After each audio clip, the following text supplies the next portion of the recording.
بسم اللہ الرحمن الرحیم۔ آج بات کر لیتے ہیں بسم اللہ الرحمن الرحیم پہ۔ تو قرآن مجید کا آغاز اس آیت سے ہوتا ہے، اور سورہ فاتحہ جو ہے، اس کو فاتحہ اس لیے کہا جاتا ہے کہ یہ ایک قرآن مجید کے باب کو کھولتی ہے۔ فتح کا مطلب جو ہے نا عربی میں، یہ کھولنا ہے۔ تو یہ چونکہ قرآن مجید کے ایک سورہ کو، ایک باب کو، ایک کتاب کو آغاز میں کھول رہی ہے، اس لیے اس کو سورہ فاتحہ کہا جاتا ہے۔ اور بسم اللہ الرحمن الرحیم جزو سورہ الحمد ہے۔ تو بسم اللہ کو اگر آپ عربی میں اس کو ذرا توڑے نا، تو یہ بنتا ہے بے اسم اللہ۔ بے اسم اللہ کہنا بھی صحیح ہے، لیکن عربی قواعد کے مطابق جب اکٹھا کریں تو یہ پھر بسم اللہ الرحمن الرحیم پڑھا جائے گا۔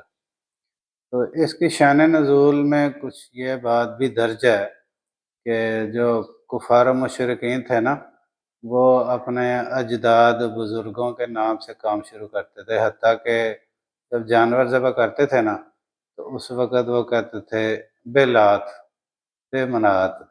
لات اور منات یہ بتوں کے نام پہ، یہ بتوں کے نام پہ جانور ذبح کر کے زبان سے بولتے تھے بے لات، بے منات۔ تو پھر نبی پاک نے فرمایا کہ آپ جب جانور کو ذبح کریں تو آپ بسم اللہ اللہ اکبر پڑھیں، یا بسم اللہ الرحمن الرحیم پڑھنا، یہ بھی صحیح ہے۔ زیادہ رواج یہی ہے کہ بسم اللہ اللہ اکبر پڑھا جاتا ہے۔ اور نبی پاک نے فرمایا کہ ہر کام کی ابتدا بسم اللہ الرحمن الرحیم سے کرو، اس طرح اس کام میں خیر و برکت ہوگی۔ اور ایک اور اس میں باریک نکتہ یہ ہے کہ جب ہم ہر کام کا آغاز بسم اللہ الرحمن الرحیم سے کریں گے، تو پھر ہم وہ کام نہیں کریں گے جو کہ شریعت نے ناجائز قرار دیا ہے۔ اب مثال کے طور پہ کوئی بسم اللہ الرحمن الرحیم پڑھ کے کوئی ملاوٹ تو نہیں نہ کرے گا، کوئی شراب تو نہیں پیے گا، اور ظلم تو نہیں کرے گا۔ تو یہ بسم اللہ الرحمن الرحیم کام کے آغاز میں پڑھنے کی ایک فلسفی یہ ہے کہ انسان ہر وہ کام جو ناجائز ہے اس سے اجتناب کرے گا۔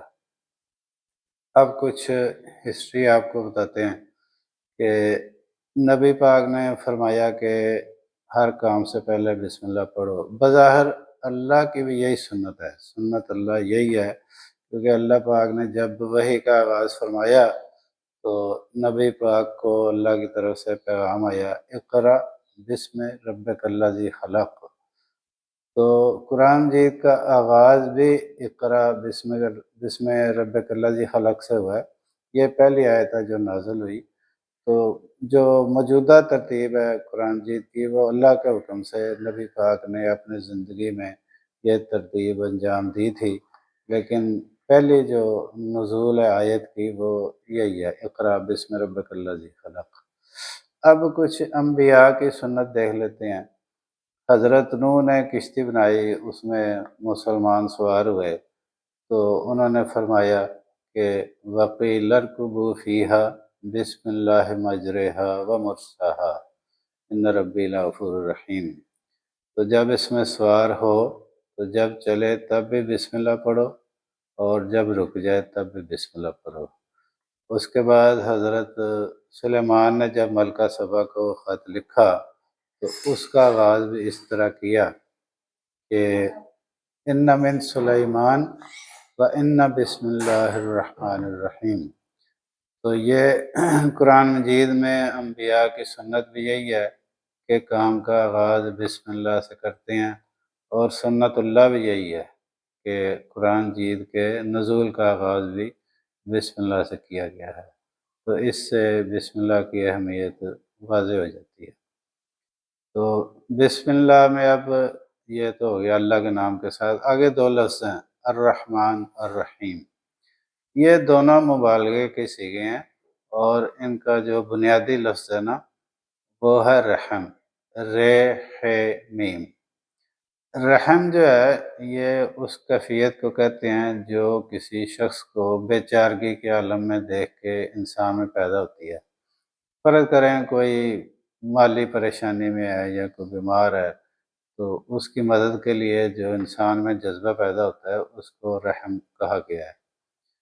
رحم جو ہے یہ جو زندگی کے وسائل ہیں وہ مہیا کرنے کو بھی رحم کہتے ہیں، اور رحم کا لفظ یوٹرس کے لیے بھی استعمال ہوا ہے، تو رحم مادر اردو میں بھی استعمال ہوتا ہے۔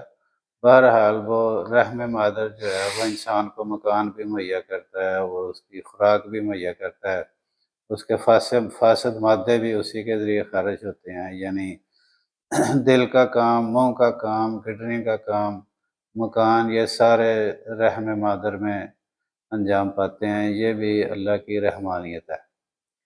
دوسری چیز ہے کہ جو رحمان اور رحیم میں فرق۔ رحمان جو ہے یہ صفت خدا ہے، اور یہ تمام انسان بلکہ تمام جاندار اس صفت سے فائدہ اٹھاتے ہیں۔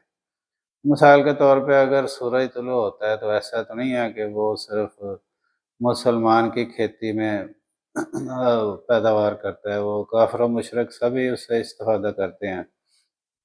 تو سورج کا چمکنا، کھیتیوں کا ہر طرف اگنا، یہ بھی خدا کی رحمت کی بنیاد پر ہے۔ اسی طرح کوئی آپ دوائی کھاتے ہیں تو وہ اس میں کوئی تخصیص نہیں ہے کہ یہ مسلمان کھائے گا تو ٹھیک ہوگا، یہ کافر مشرک کھائے گا تب بھی ٹھیک ہو جائے گا۔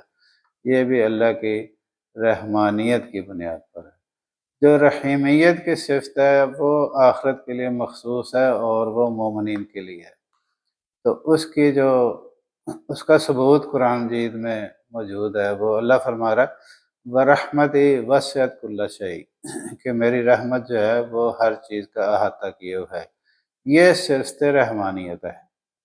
تو اس وجہ سے ہر جاندار بلکہ غیر جاندار بھی جو استفادہ کرتے ہیں، جس کو ہم لاز آف نیچر کہتے ہیں، وہ صفت رحمانیت کی بدولت ہے۔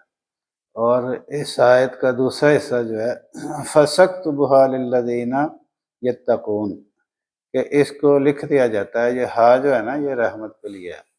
فَسَكْتُبُهَا، اس کو لکھ دیا جاتا ہے لِلَّذِينَ يَتَّقُونَ، جو لوگ تقوی اختیار کرتے ہیں۔ تو یہ صفت رحیمیت کی وجہ سے ہے۔